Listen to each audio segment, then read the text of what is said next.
Hey everyone, welcome back to the FloTrack Podcast, FloTrackPodcast at gmail.com. I'm Kevin Sully coming to you from Austin, Texas. Gordon Mack is back on the beach and in his car. Good morning, Gordon. Good morning. I liked Galveston so much. 3 weeks later, decided to come back for another week. Back in the car, back in the parking lot of the McDonald's. I have yet to visit the McDonald's. I haven't eaten anything from this specific McDonald's here, but I just used their internet.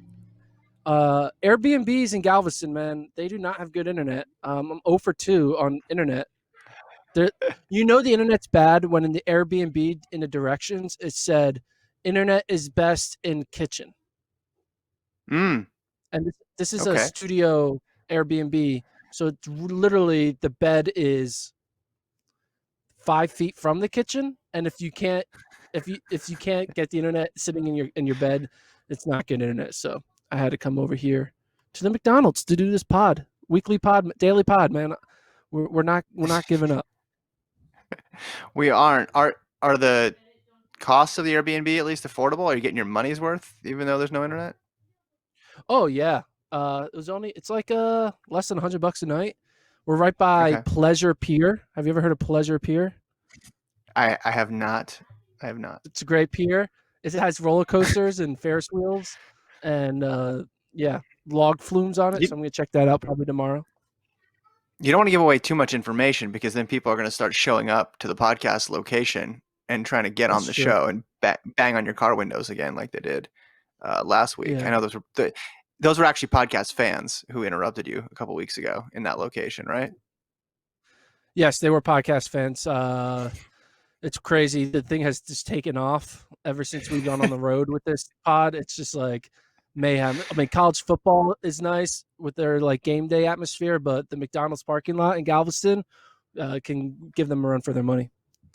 So On today's show, we want to simulate the women's outdoor championships. We did the men's last week, and then you and Lincoln didn't have the chance to do the women's because of the breaking news about Salwa Nasser. But before we do that, I wanted to talk about a new virtual meet that's popping up. Also, quick note though, if people have been following the Salwa Nasser case, I did an interview with Brett Clothier, the head of the AIU, yesterday, who didn't answer specific questions about the case, but gave a lot more information on whereabouts violations. And for anybody who has the question of, well, if she had three missed tests, three whereabouts violations before the World Championships, why was she allowed to compete, or why is any athlete allowed to compete in that situation? He broke it down there so you can get more info there. I know if you listen to yesterday's podcast, Lincoln was pretty confused at the whole process, and I was as well. But we talked to the person who's in charge of that operation, and they gave he gave some details that they give you a better understanding of the issue. did you agree with him? His reasoning? Well, basically the process is this: if it's a failed test, you can pull somebody immediately. So if they had a failed test a week before, boom, like you can do a provisional suspension. With whereabouts failures, they need time to do an actual investigation before they pull somebody, and that's just the process that's the process that's in place. And like Lincoln and I were talking about yesterday, it's like, imagine the situation where you pull somebody and then later on, a month later, you realize, whoops, that was an error. So there's a lot of Yeah. investigating that goes on. So it seems to me that they're following WADA code here. They're following what the experts or what the people who make the rules are suggesting, and that's just. I mean, there's no good option for the situation, right? Because now we're in the position that we're in right now, where she went and missed a fourth test, and then they did end up ultimately issuing a charge, but the alternative could happen as well too. So it's like it's bad on both sides, but in order to have transparency and like a fair process, they're not going to pull someone immediately after the third missed test without doing more investigating into it, basically. Yeah. I mean, it's interesting. You're damned if you do, you're damned if you don't. You can Mm-hmm. overcompensate or undercompensate. Either way, it can look bad. Yeah, in both directions. So, Yeah, what exactly. do you, I saw? There's been a lot of news. I mean, we're going to talk about the women's outdoor championships, but So something hit the wire on June 8th. It's June 9th. We're recording this pod. The NCAA announced that they are full steam ahead on having fall sports. So I'm sure every podcast and their mom has been talking about college football. Is it happening? Literally every sports podcast every 4 days is like, here's the status on whether or not fall sports are coming back with college campuses, the student population. Are they going to be on campus, online, this, that, the other thing? NCAA got out in front of that and announced that they're planning on doing it. I mean, things can always change, but as of right now, they are planning on having fall championships, which is great for our viewers because cross country, one would say, is the best season in my mind. So I'm excited for cross it's country a already. it's the biggest fall sport, I think, is what you're trying to say. Oh I'm yeah, looking at number one.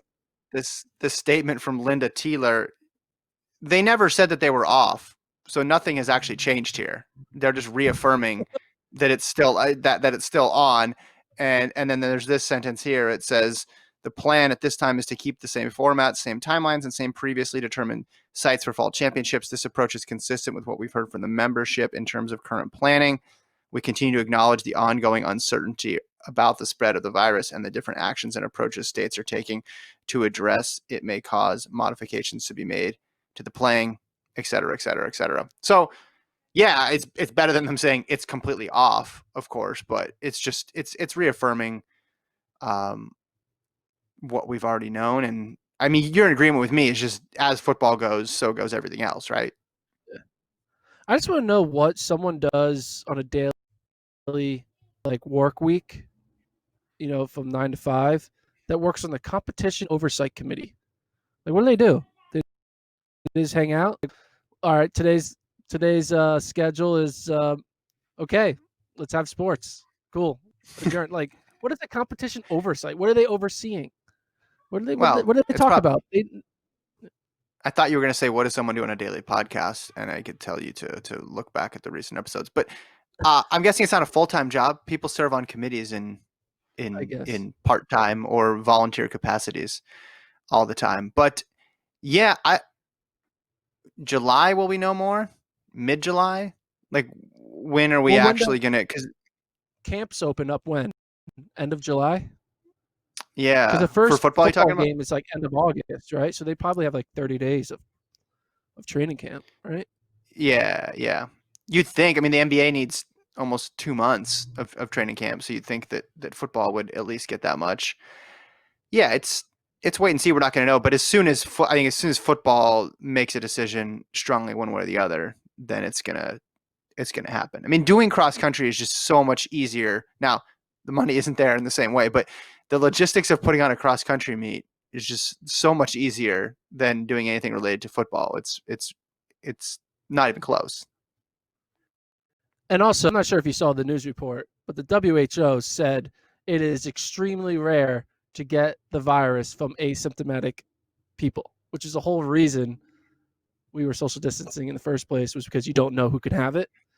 But literally, they Well, just said, they cleared that up after because there was some confusion about pre-symptomatic versus asymptomatic. So I don't want to go down that. I think that thing was worded sort of strangely, but uh, I will agree with you that we're finding out more information, obviously, yeah, about the virus, which allows for some flexibility of like, okay, because think about this: Rudy Gobert tests positive in the NBA, and the entire thing shuts down, right? And rightfully so, because at that point we didn't know like where it was going or what direction it was going, and then you don't yeah. know the referees and the fans and everything. I think what's going to happen now is people are coming up with plans for, okay, someone tests positive, what's the next step to continue competing but in a safe manner. So even if there are positive tests, they're not going to shut down an entire season, right? I mean, the NBA has protocols for that now too, right? Yeah. How wild would it be though in cross country, number one runner test positive, and then all of a sudden you go from like, hey, we can win to nope, because cross Yeah, country, there's a lot of teams that the difference between their number one runner and a number six runner, who would basically be the change of points, change is drastic. It could yeah, be 100 points. So you go yeah, from yeah, podium team to 15th. So yeah, that would be yeah, wild if that would ever happen. Anyway, but other yeah. news, talk about this new meet that's happening. I love when we get new meets. New meets are great. New virtual meets are even better. If you remember when they announced the abbreviated Diamond League schedule, Zurich was not on there. So they were one of the meets that did not have a in-person date scheduled. They are making that up with a meet they're calling the Inspiration Games, Gordon, the Inspiration Games. And what they're going to do, they're going to have athletes compete in 3 continents, 7 stadiums, 8 disciplines, 30 athletes overall. So a lot of this is going to be done virtually. And the one matchup they already teased, you ready for this one, Gordon? The one they already teased, a 150 where Shanae Miller-Weibo runs in Miramar, Florida. Allison Felix runs in Walnut, California, where that's the site of Mount Sac. So I'm guessing she'd be running at Mount Sac. And Munjinga Kambunji runs in Zurich. She's a bronze medalist in the 200 from 2019. And that's the rundown there for the Inspiration Games. Now, it says seven stadiums, so and 30 athletes. So I'm guessing that means some stadiums are going to be used more than once, or maybe they're going to put more than one athlete in some of these events at each stadium. I mean, I'm just gonna say, did not inspire me. It's for one big L on the you're name tough. because who calls a track meet Inspiration Games? Who are we inspiring? You am I really supposed to be inspired seeing Allison Felix run 150 himself?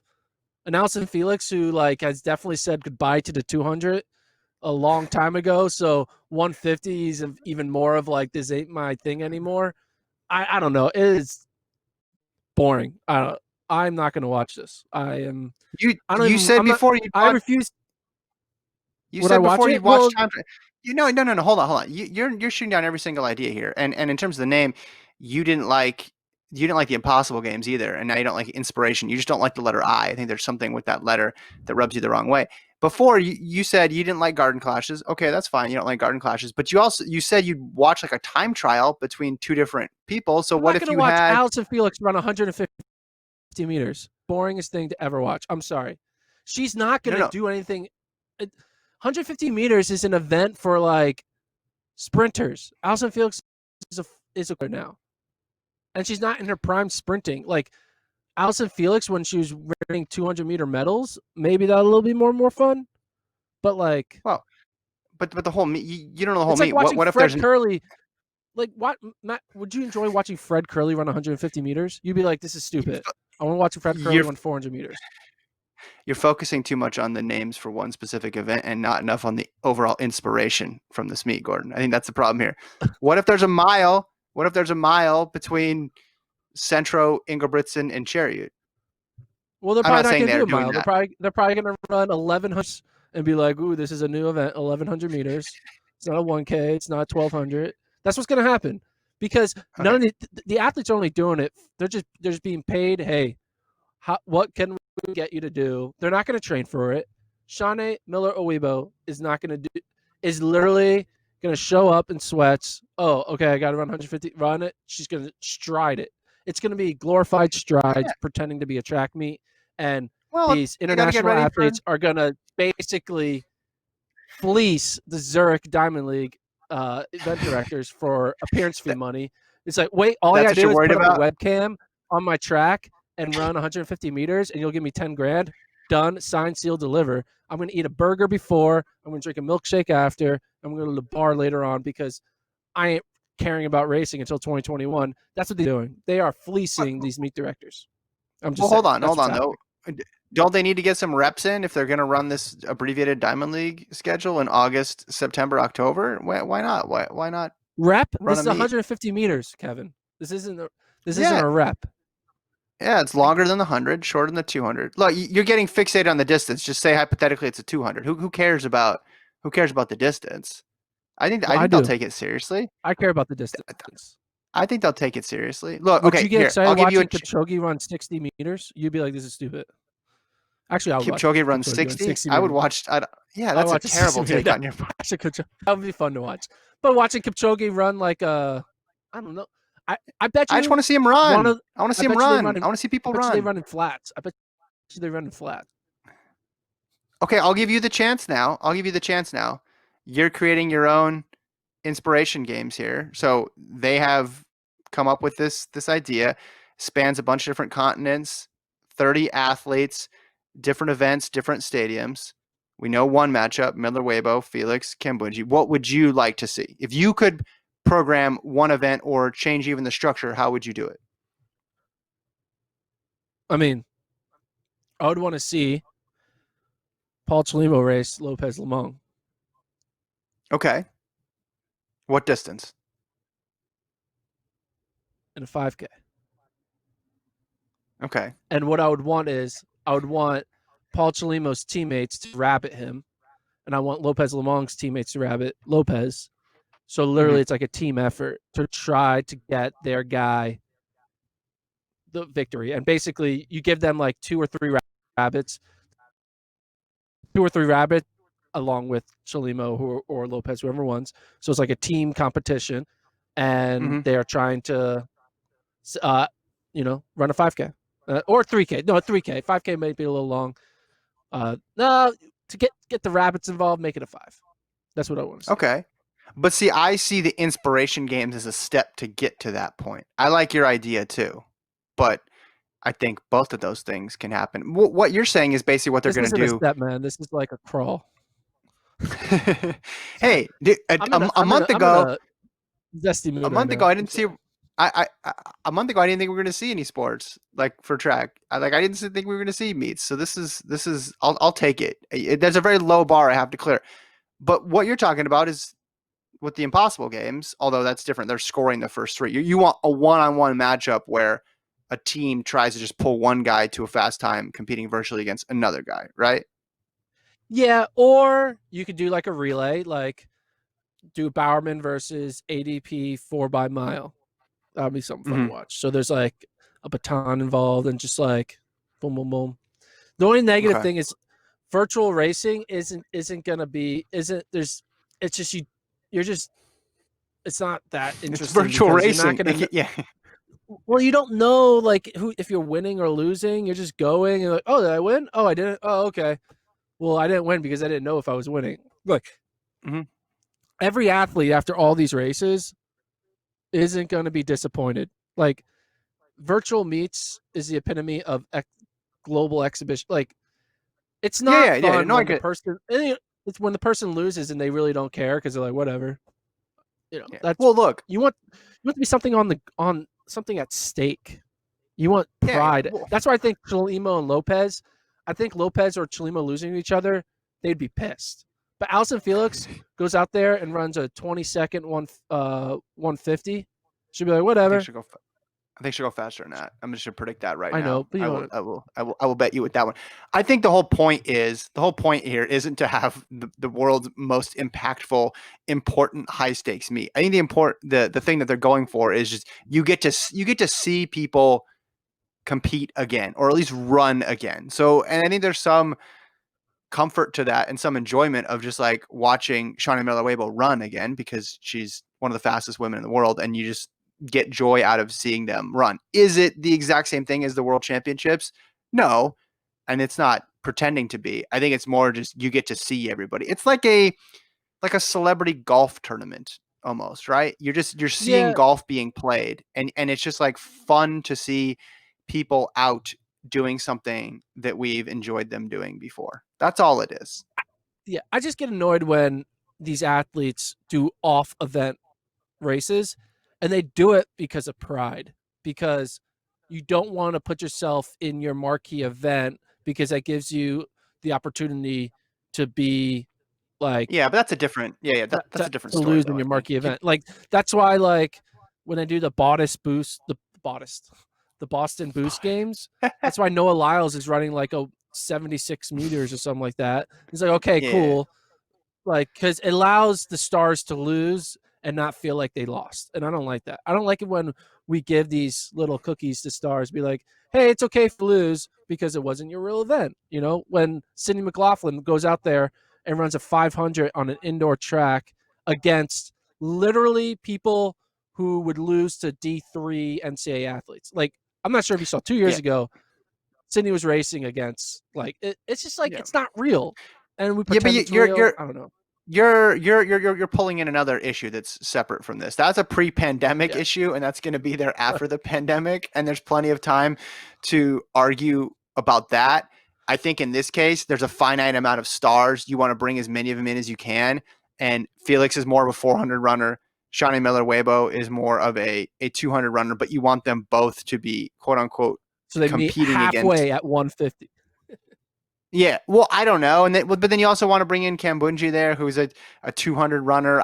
You make all these accommodations, but that's not the point. That's not the point. The point is just to see them out competing. I want to see the rest of the field, though. I want to see who else is running. I want to see if they took your advice here and cooked up some rivalries, found some people who really wanted to beat the other people, because maybe that would be the thing that would really get them going. But I'm not using this as a instrument of change, and as this is what's wrong with the sport, because we're playing obviously right now with not as many cards in the deck as we normally do. But I'm with you in general. I don't like seeing the street meet 150s. I'd rather just see people run 100 or 200. I get that. Yeah. All right. You want to All simulate the right. 2020 That championships? Speaking of Yeah, real let's do it. things. So I mean, we last weekend was actually the weekend of NCAAs, because I was seeing on Twitter a bunch of Was throwbacks it? to, yeah. So last weekend was the same dates of a year ago. Yeah. Okay. It's kind of wild. So we did the men. It's just crazy. It's crazy to think about how, like, we literally, this is when there's literally an alternate timeline where, like, NCAAs is happening and we're a week and a half out from the U.S. Olympic trials. Like, that's just like, Mm-hmm. it's so weird. I feel like that timeline exists somewhere. We just don't, like, I think What do you mean? in an infinite universe, there's infinite number of Earths. So there's infinite number Okay. of things that can happen on all these infinite Earths. Therefore, there is an Earth where there's still a FloTrack podcast. You are still working at Flow, and I'm working at Flow. And there's this NCAAs. And I heard you had a portal to see what happened on that timeline. And so we're just going to say what would have happened in this alternate timeline for the NCAA Women's Championships. Is that Uh, what we're doing? on Earth. Yeah, on Earth too. Well, that got really deep. I was gonna ask Alon to pipe in some X Files music there if you went any longer Earth too. down that. How do you want me to do this? You just want me to run through the highlights again, like I did for the men? Yeah, let's start. Yeah, start the 100. Okay. Who's winning the So 100? this was How's that going well, down? this was tough, and again, a lot of this was you look at what happened in my simulated indoor meet, which again was officially binding results that I inputted them manually into TFERS, so people cannot change them. It's called the virtual championships or the simulated championships. 20 Chitari won indoors, and then she goes back and wins it outdoors in the 100. The 200 was interesting because Angie Nellis redshirted indoors. Did she simulate outdoor redshirt as well too on your view of Earth too, or did she run No, she outdoors? ran. She ran. Okay, well then obviously she won. She won. She was the biggest favorite there. And then I to see. wrap up I didn't this, see that. You're on the wrong Earth. I think you're on Earth 3, on Earth 2, where this actually did happen. Abby Steiner of Kentucky. She actually goes on to win, and she beat an Ellis. She broke an yeah, Ellis's she was in streak Ellis, of 300. Oh and wow. not. I'm gonna forebode or project. What's the word? I don't know. Preview. Keep What's the saying word words for? so. I'm gonna Foreshadow. forecast. Foreshadow. That's the word. Thank you. Foreshadow. Steiner makes the Olympic team. She gets third. Wow. Well, Just saying. we're not to simulating the trials yet. Please don't give that stuff away. That's Okay. not good. And then Tania Marshall won the hurdles, the high hurdles. Anna Cockrell won the low hurdles. Again, no surprise. And then in the 400, I had Alexis Holmes of Kentucky winning that race. Yeah, Disagree? that happened. Agree? Anything there? I agree with Okay. that. Was it All fast though? It all wasn't that happened. fast. They ran like 51 low, so it wasn't that fast. Yeah, It was actually gets a the touch. first. It was the first year in so many years where not a single woman broke 51 seconds in the 400. It was wild. There was Well, tweets about there it. was a big headwind that kicked up too. I don't know if you remember that right before. And also in this simulation, you left after the first day to go to the beach, just like you did last year. So thanks for that, by the way. Yeah, I love the Your beach. vacation got your vacation got simulated on there as well too. Is there anything else you want to know more about the sprints? So the big question going in at the start of the season, right? Can USC sweep everything? And Well, USC broke they the got collegiate record in the 4x1. yeah. They won. So they won the 4x1. They won the 4x4. They won the 100, the 200, and the 4 meter hurdles. The only ones they didn't win are the open four and the high hurdles. But they had people in there. They obviously had 3 women make the final of the 400, and they had Chanel Brissett make the final of the high hurdles. So it was possible. It was possible for them to do it, and a major accomplishment. They just couldn't quite get all of them. But I mean, spoiler alert, they won this meet by a lot, just like they won indoors by a lot. I don't want to ruin it for anybody else, but that's how the You're simulated ruining it, championships man. ended. Sorry, do you want me to talk about All the right, 800? what happened? Yeah, this is. Let's be honest. A lot of people who listen to this podcast like distance events. So let's break down that distance race. Okay, well, but this is Cat's out pretty of the bag. straightforward. Yeah, this is a pretty straightforward race, though, Gordon, in the 800. Do you see it any way other than Nia Akins winning, just like she won indoors? I don't. I mean, the Sage Herda get healthy, come Mm, in, take it, yeah, and she's run she two did flat get 99. she did get healthy. She did not take it. Akins actually she breaks 2 in the final, which was big. Ooh. Carly Thomas from Washington, the freshman, she positions herself as the 2021 favorite by running well and getting second. And Danae Rivers also in the mix. But Akins just on another level.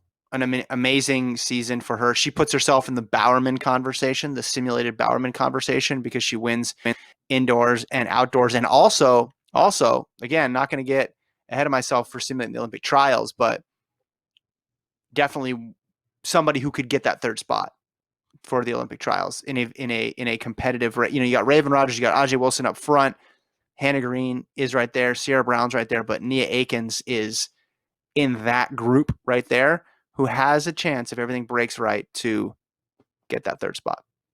But don't want to get too far ahead. So you have her winning with a sub 2 in the Yep. final. Yep. Breaks 2 in So the that's like final. Raven Rogers esque. That's what Yeah. Raven Rogers did, She's like her freshman or sophomore year. I mean, Akins is great, and as I mentioned before, when we did the track and field draft, I picked her really, really high up. Just look at how much she's improved from high school to college. She's an ascendant talent, and indoors she held off Danny Jones, who was trying to do the crazy mile 800 double, but Jones got that mile indoor title, which was title number 44 for Danny Jones, I think, indoors overall. Well, But Gordon, so this she doesn't have an outdoor 1500 title, which is crazy, right? So entering this meet, she's got an indoor mile title, an indoor 3000 title, an indoor DMR title, a cross country title, an outdoor 5000 title. And she gets obviously her outdoor 1500 title. So was that number 7 if you're including individual titles there. She tries to get in the steeplechase and 10,000 just for fun.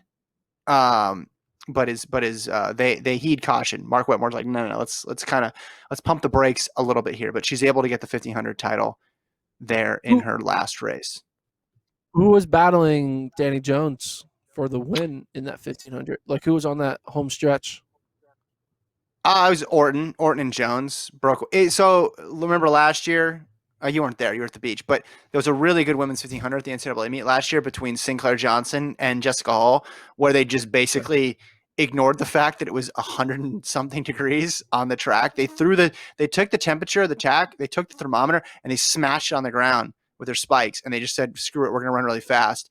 And and the favorite Hall lost. Now she ran an insanely quick time, so she wasn't too disappointed afterwards. But those two broke away by that last 150, I guess you could say. Same thing happened here with Jones and Orton, but Jones was too tough over that last stretch. So she ends her career with that 1500 meter title.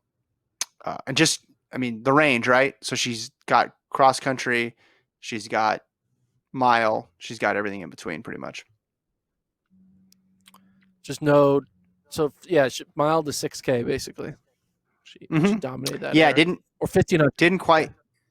didn't quite get the 800, but or the steeple. The fact that she or the 10K. Yeah, so those are the three that she couldn't get. Disappointed that she couldn't literally do a clean sweep of every single NCAA title. You think if she went back in time, she would have just tried to do that? She would have just like plotted out her career of just how do I get all of these? Think about it. I mean, she might have been able to do that, right? I feel like she could have won it. I mean, 10,000 would have been the hardest for her. Well, 800 I think would have been the hardest. Who won the 10,000 2 years ago? 2 years ago, was that Eugene? That was Lochetti, right? Lochetti beat Schweizer. She could have beat Lochetti. Yeah. She's never steepled too. I mean, when you get down to the 10,000, the 800, and the steeple, you get down to the extremes in the distance races, shortest and longest, and then you get into the one where you have to jump over stuff. So I could see why you'd leave those three aside. And I mean, Ostrander been really good in the steeple too, so that'd be hard. Not to say that Jones couldn't have run with her if she had trained for it. Be awesome. But that's it. That there's like an all-time great high school talent that comes into college and tells coach, I'm here for 4 years, 5 years if you redshirt me. I want to win a title in every one of these, like from 800 to 10K. Let's plan it out. Let's do my training so I win each one of these. And they pull it off. That would be wild. That would be fun.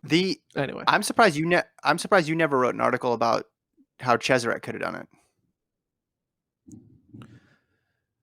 Well, Cheserek, I mean, 1500, he ran into Lowy Lang, and then Cheserek would never do it because once they got to outdoor season, it was all about just 5-10, get 20 points, and continue on.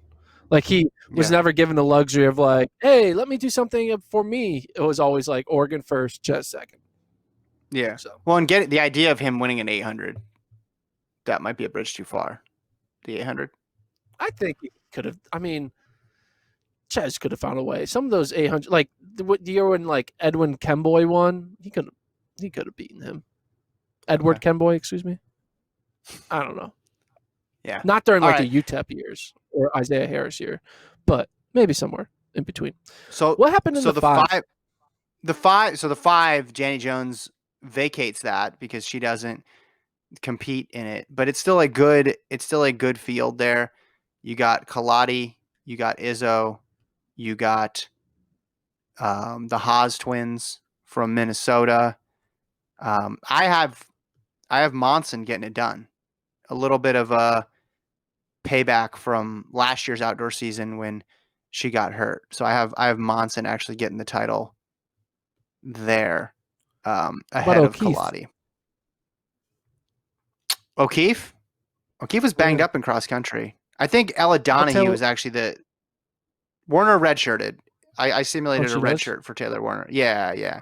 But Izzo was in there as well. 10,000. I mean, not very exciting, but Kaladi wins the 10,000 too. So not much drama actually in those distances. Am I missing something? Did I miss a dramatic finish somewhere? Well, here's the question about the 10,000 because Cardema Baez, is that her name? Mm-hmm. The athlete who got second to Kaladi last year in the 10K, but almost caught her. Does she do anything different? How does the race play because it's basically them going up against each other again, rematch. Now they have a year under the belt of knowledge of how they race. Does anyone do anything different? Does it play differently?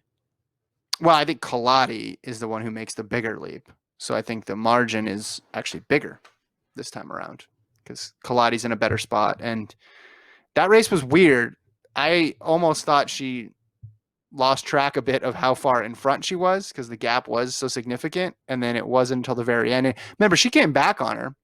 Baez passed her, and then Kaladi's like, no. So she had some energy left. Those of you watching right now can see Gordon's arm because he's moving around his car right now. Are you okay, Gordon?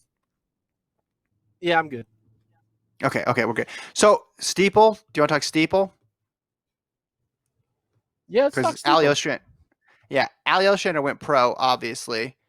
Um, I have Hannah Steelman getting the win here. Hannah Steelman, Really? who has since, do I have this correct? She's since transferred to Oregon. Is that no? No, She's NC NC State. State. Sorry, my apologies. Yeah, Steelman gets the win over Adva Cohen. What about Erica Burke? Erica Burke is. Did she have eligibility left? I'm not sure. She I think did. she did. Yeah, She yep. She's in did. there in third. It's a good race. She's third. She gets third. Yeah. And then, as I mentioned before, in the hurdle races, Tania Marshall and Anna Cockrell win. So, and USC just blows it out. So, not the same drama uh, as the men's side of things. You could say a lot of the same people who won indoors were able to prevail outdoors. Have you ever done that? Have you ever looked at the stats on indoor people who win outdoors by event? I know not all the events are the same, but like how often does the 60 winner win the 100? And how often does the 400 indoor win the 400 outdoor? Do you have those I stats at don't your know. fingertips right That'll now? be a good. Can you? I don't have the stat at my fingertips. Maybe Okay. my other tips of my toes or something. I don't know, but no, I don't know. My question is, does Georgia do anything crazy like in the field events to make it interesting? Because I'm looking at some of these field event athletes. I'm trying to think if anything special happens. Like, does Jasmine Moore, the freshman from Georgia, does she like have like a huge leap that make turns her like the next Couture orgy? You know? Yeah, she wins, and they get the long jump win there too with it's Wisby. Is that right there in the long jump as well? Yeah, Georgia does their thing in the field events. It's just you're going against a USC squad that's historically deep in the sprints. I mean, they're putting two people in the finals, and in some cases three people, and winning a lot of those finals. It's just the point total that USC racked up. I think you have it in front of you was mighty impressive in this simulated meet. Fuzz was very impressive. How did you simulate this meet? Like, did you have uh, a time machine or a portal to well, get to? I I looked at what 538 did for they simulated the NCAA men's and women's basketball tournaments, and they used a 100-sided die and ran like 10,000 simulations. I actually got a 200-sided die because I thought you guys are cutting too many corners here. Like, let's be a little bit more thorough with our work. Yeah, cross-reference Tifers, Tilas Tapaja, your rankings, obviously. Looked at workout weeks going back to 2008, 2009. Found some common threads, and this is what popped out. No, actually, when I looked at it, it was hard to imagine. It's hard to put myself in a different headspace than what was happening indoors. And that's why I asked about how Yeah, many times they repeat, because it's like hard to imagine like Nia Akins not being good because she was really good indoors. It's hard to imagine Tania Marshall not being really good. Like all these athletes, it's hard to picture like, oh, maybe they got injured or maybe someone was really struggling indoors and then turned around outdoors. It's just hard to envision that. yeah, yeah. And we also don't even know who truly was the best indoors, right? Because a lot of times the top three seeds don't Yeah. win NCAA indoors. So like Yeah. we are all projecting not just from indoors, but from regular season indoors, which Yeah. Yeah. truly, Yeah. it'd be interesting to see if how the top three NCAA regular season indoor athletes do at indoors and then all go on to do at outdoors. I bet you Mm-hmm. a low percentage of the top three indoor finisher, like seeds, finish first outdoors, which is Yeah. kind of crazy because crazy things happen, right?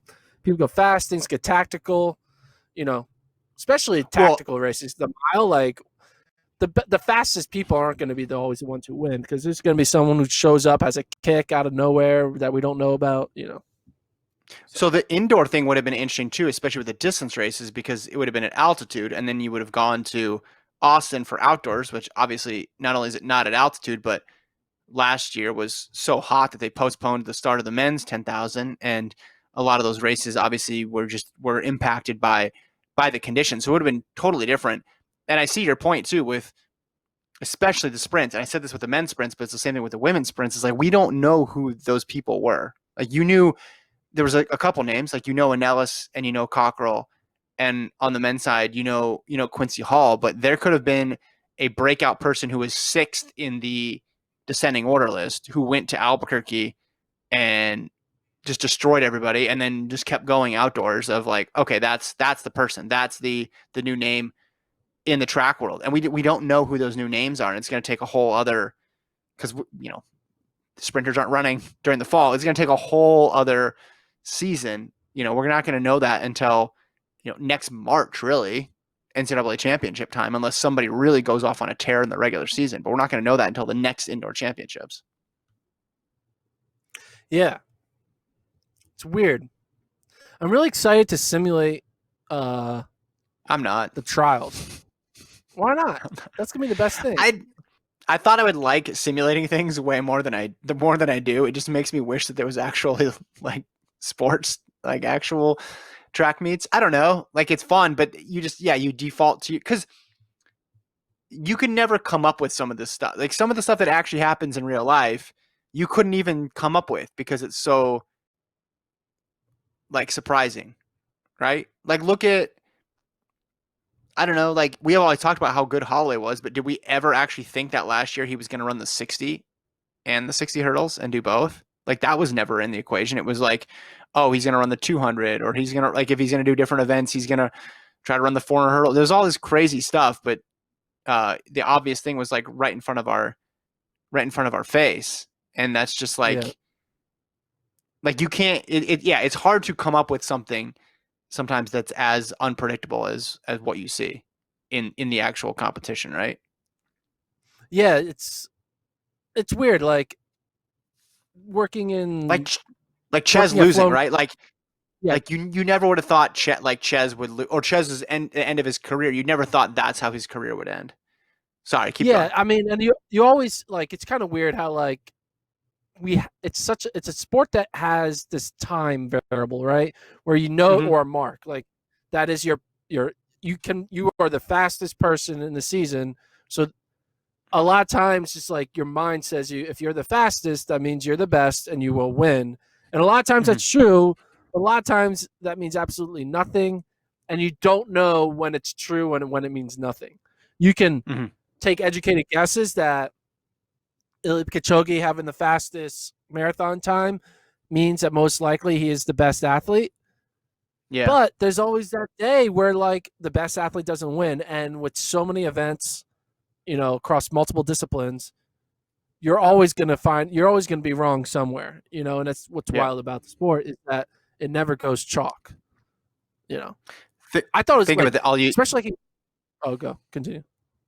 I was gonna say use this example. If we had what happened in 2020 happen in 2019, so basically the season is called off right before the indoor championships in 2019, and we simulated indoor and outdoor USA's and then worlds. Would any of us had Bryce Hoppel being the simulated indoor winner,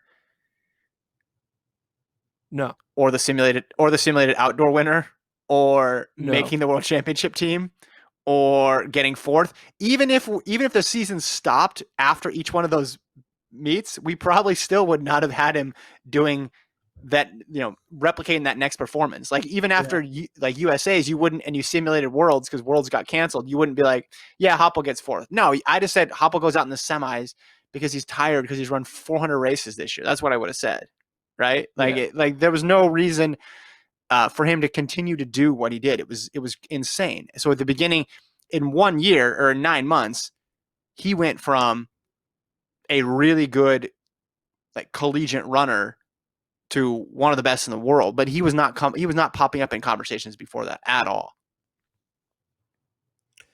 it's wild how it works. I don't know. Mm-hmm. Yeah, like especially Bryce Hoppel. I remember. I mean, I'm not sure if anyone's ever joked around with Bryce Hoppel about this from FloTrack's end, but I remember Bryce's like because it was junior year he had his breakout, right? He started winning because he could have came back for his senior year, right? Yeah. Right. So Yeah. Bryce's like sophomore year or late freshman year, where he basically was like a 148 guy who maybe ran 147.9 once, right? And like you were just like, oh, Bryce Hopple's gonna be there. He's gonna run 148 or 149, and like it was like he was like the prototypical. You're good. There's nothing sexy about it. You're good, but you're not great. 148 is actually pretty good, but you know, when you compare it to a 144 guy, you're like, okay, this is just another guy. And he was Mhm. just like a prototypical, I'm just a really good college guy who might be like 10th in the nation or something like that. And Yeah. then Yeah. junior year, something happened, and he went from being like a notorious like 10th to 12th place guy to like winning literally everything and not just dominating college, but then showing that you could be internationally a finalist and getting fourth. So Yeah. it's kind of crazy. He went from like the average 148 guy to, hey, I can run 144 or 143 maybe. So Yeah. Well, and of all the seasons to do it, that one was the most unpredictable, the one that lasted yeah, that long. Same with Holloway, obviously came in with a bunch of NCAA titles under his belt, but if you had said at the beginning of the year Holloway's going to win the world title, that would have been perhaps a bit of a reach. Um I mean, Nikki Hiltz making the final in the 1500, right? Like look at where she was 2 years ago. Her last year in college, she was so hurt, she like barely trained. And then within a couple of years, got herself to a world championship final. I mean, look how fast Krisha Schweizer ran last year and into this year. I mean, like the times that she's cranking out are hard to believe. check this out. Lopez Lamont. I'm just gonna name people's names, Bryce but go ahead. Hoppel. Yeah. Yeah, yeah. Bryce Hoppel in 2019, his first race of 2019 was Mhm. January 2019, January 18th. It was at the Yeah. Kansas State, Wichita State Triangular in Kansas. He Yeah. won the 800 in 156.1, only winning by zero point 0.5 seconds. Imagine losing to this guy who runs 156 by zero point 0.5, and that guy goes on to be fourth in the world. The guy who beat you by running 156 by half a second later, like a year later, it's like, yeah, you just lost to the fourth best person in the world. But Like, that's that's like just crazy. Hoppel's MO though. That's Hoppel's MO though. He wins, right? He wins. It doesn't Yeah. matter what the time is. He just figures out a way to win. And he eventually last year had the streak snapped, but still made the team and finished fourth, which I know that's not going undefeated, but that exceeded any sort of expectation anybody had for him last year. So that's why simulations are hard, because that stuff, it just seems like you're making up random stuff. If you would have said that, you'd be like, all right, cool. Are you on the Kansas payroll? Like, what's going on here? Yeah, the winner of the triangular meet who wins the mile in 416 by zero point 0.2 over just another 416 guy goes on to get fourth in the world. Doesn't make any Yeah, sense. pretty crazy. All right. FloTrack podcast at gmail.com is the email address. Tomorrow, coming up, you're going to get a Gordon Lincoln episode. Who knows what they'll talk about? Who knows how good the internet will be? Who knows what parking lot Gordon will reside in? There's just so many unanswered questions, Gordon. I think it's great is I've been to this now parking lot 3 or 4 times, and the same spot's always open. This corner spot has the most shade. So I feel like All I right. should set up camp here. Maybe I should just buy a McDonald's parking pass or something like that and just live here or something like that. Get Get a a whole like timeshare at the temporary McDonald's parking lot. get a whole like temporary studio there with like a banner behind it. Like Yeah. do the whole Radio Row like for the Super Bowl. Really embrace it. Get headphones that are 3 times the size, uh, and get some signage out there. I like it. Maybe we get McDonald's to sponsor it too, so they can pay for everything. And then, yeah, if you see me like eating a Whopper in the next podcast, oh, not Whopper, a Big Mac. I'm already. I just lost my sponsorship just right there. If you see me eating a Big Mac, It- that means I'm getting sponsored. So, when's the last time you ate a uh, Big Mac? actually, I think I know the answer to this question. The last time I ate Really? McDonald's, remember when we went to Birmingham for NCAA indoors, and you were incredibly sick, and I was incredibly sick. And you guys went out to dinner, and I said, I'm like too sick to function. Can you guys just bring me back something from wherever you went to dinner? And you went to dinner somewhere else, and I guess you must have forgotten because Lincoln brought me back McDonald's because you guys made a stop at McDonald's, and I was so out of it, but also so hungry that I ate it. And I don't know if it was a Big Mac, but it was definitely McDonald's. And I remember thinking, why did he buy me McDonald's? I was very appreciative because at least he got me something, but I was very confused as to why he brought me a bag of McDonald's, and I ate all of it. So that would probably be the There's last something time. there's something crazy about McDonald's. I remember eating a McDonald's burger when I was 10, and it was the greatest thing ever. It was literally candy, gold, platinum, all those greatest things in a sandwich. But then when you eat at the age 30 or 32, it does not taste like that. It tastes like just cardboard and bland. What happened? Tastes regret. Why did it taste so good when we were 10, but then 20 years later it doesn't? Did the quality get worse, or did we just like develop taste buds or something? I think that's the latter. I think your palate is exposed to so much more. I'll tell you what though, when I was sick, it tasted like it did when you were a kid. Like again, I was initially confused as to why Lincoln handed me the bag of grease, but it tasted amazing because I had not eaten for several hours. I don't remember why I was sick, but I remember you got flu medication, right? You went to get Tamiflu or Yeah. something. Yeah, it was bad. So You were maybe if throwing up. It was I was tough. It was throwing a up. tough time in So Birmingham. Yeah, I got COVID before COVID was cool to get. So yeah, like two that's two what years that ahead was. of time.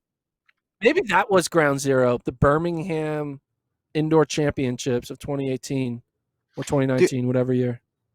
I get sick so much because I'll go back and I'll listen to interviews and I'm like, who's doing this interview? And it's just me, but I'm just so congested. Like once out of every 3 trips, it feels like I'm sick or I'm doing commentary and I'm like, NAU is on the line here. Let's see who Mike Smith has rolled out. It's like, what is going on? And the travel must just put me in a bad spot. But Birmingham was especially bad because my ears were so plugged. And when you're in like an indoor venue, like a loud indoor venue, and your ears are congested, it's quite disorienting. So I don't know if the McDonald's was the thing that sparked it and got me back, but it was better. And the Airbnb, remember our Airbnb was like 2 rooms for Yeah, like 6 people.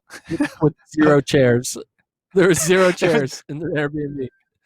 That's it, kind of it we hey impressive. To have zero chairs in a house is just like the most fascinating thing ever.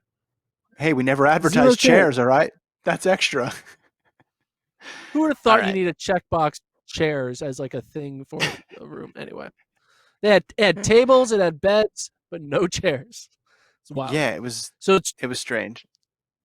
it's June 9th. We are 30 days away from July 9th, which will be the Inspiration Games, a track and field event that Kevin is salivating for. I'm Meanwhile, in. I will. I'm not in. It's gonna take me a few more pods to get in. So maybe Okay. we need to I'll release talk more of the field. I'll So talk you into it. All right. Thanks to Elon for producing. Thanks to you, Gordon. We will talk to you guys next time.